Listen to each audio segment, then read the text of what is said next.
at Westminster. Question number 3, Alex Cole-Hamilton. Thank you, Presiding Officer. Can I, on behalf of the Scottish Liberal Democrats, echo the good wishes expressed by the Chamber to Her Majesty the Queen on the occasion of her 96th birthday, to ask the First Minister when the Cabinet will next meet? First Minister. Tuesday. Alex Cole-Hamilton. I'm very grateful for that reply.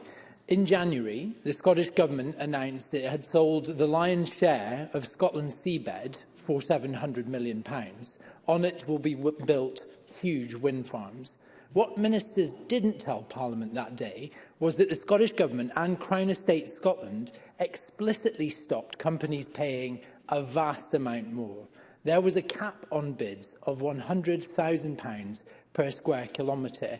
That's despite a sale in England and Wales, where there isn't a cap, achieving 4 times that in initial deposits alone.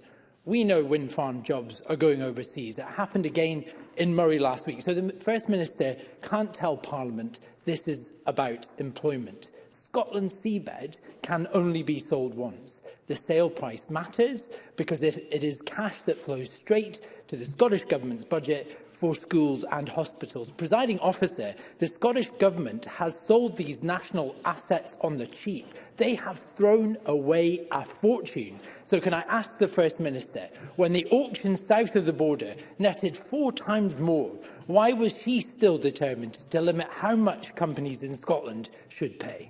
First Minister.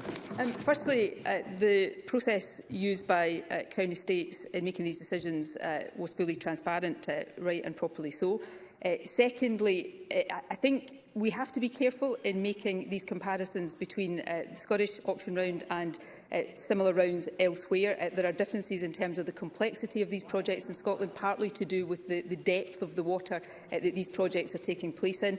The other point I would make is that while Alex Cole-Hamilton's points about the £700 million are correct, that is not the only income from these projects. There will be annual rental costs as well.